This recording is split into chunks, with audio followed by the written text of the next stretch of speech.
Hey guys, thanks for tuning in to another video here on how to fish care. And this is a series that I'm continuing on a pond, a native species pond in my aquaponics year-round greenhouse. And so I'm trying to get more regular on the updates here that I do and tips of keeping native species and also, aquaponics system. If you're interested in that, it's some organic gardening, and it's basically like a form of hydroponics mixed with aquaculture or fish keeping. And so it's pretty cool. I like it. I enjoy it. And I've had this system, like I said in my last video, about 9 months. Here in Oklahoma, it's October. So the temperature during nights is starting to dip down to the 50s. But in the day, because it is partially enclosed, at least it's a tunnel greenhouse. And so because it is partially enclosed, even though I do have it vented, it can get a spike up to as much as 100 degrees at the highest part of the day between noon and 3. But the fish are doing real good. It's the bluegill and also some red ear sunfish. And it's interesting if you keep native species, or if that's something you're interested in doing, if you like aquariums and tanks and you've thought about getting into native species. It's pretty cool. I enjoy it. There's a bluegill right there. You see his big black ear flap.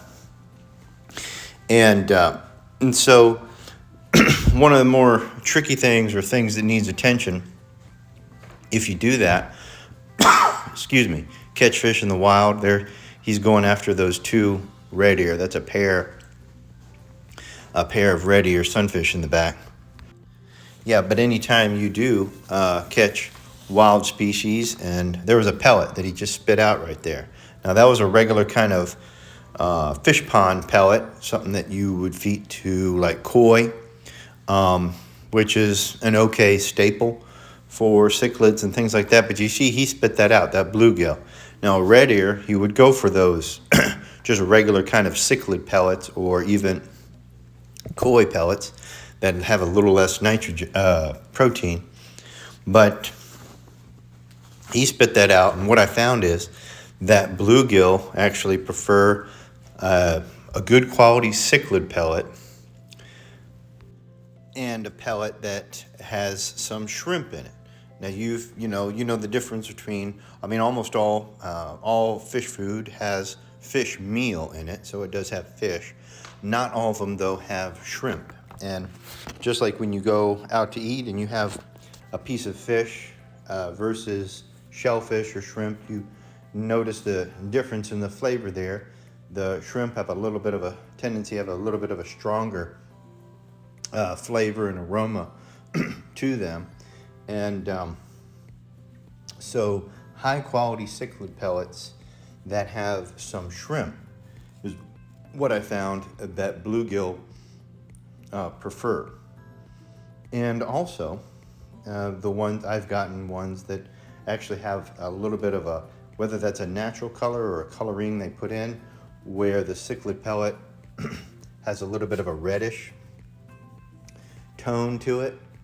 It seems like the bluegill prefer that. So high quality cichlid pellet, something that has some shrimp in it, and it has a little bit of a distinctive smell and a reddish color to it, they're going to go after that. Now if you catch a red ear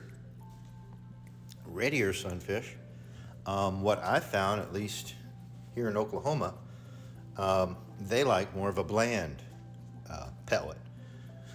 They like, oh, there's a cool shot of that bluegill. They like even just, like I said, a big bag of pellets that they sell at any big box store for a backyard pond, like a koi pond or something like that. It does have your fish meal, it does have your protein, but it's just kind of that brownish, yellowish color pellet, and it doesn't have any shrimp. And it seems to me that the red ear prefer that, at least for me. They prefer more of a bland type of pellet. Now, you do want to have something that has high protein, especially if you're doing aquaponics, and you are growing these fish with you might be out there and just growing them as a pet, native species pet, which that's most people. Then the aquaponics, like what I'm doing, ideally at some point in the future, it's a option or alternative food source. You're growing, protein, and you're growing these fish, and for the idea that they'll breed, or you buy fingerlings, grow them up to full maturity, and you can harvest a certain part of the population while you keep, the other population growing as a colony and ideally reproducing. So those are things that I found anyway about fish, the food that you feed the fish. And there are some people that get into aquaponics and they'll even, that's cool how he's just circling the territory there and maintaining his territory. But you'll see that, some aquaponics keepers are real specific, real special about what they feed the fish. And they'll try to find kind of a homemade or organic sourcing of the food so that it is the least processed and as pure as it can be. You saw him just dart up there to the right, and that is where I have the automatic feeder. And so that goes, I set that periodically, I change it, but it just spins, and you can set it to however many times a day you want it to spin. There's a nice shot of him. And there's up in the upper right hand corner are the red ear. So I think the feeder just spun. Yeah, that's a pair of red ear there in the back and the bluegill in the front.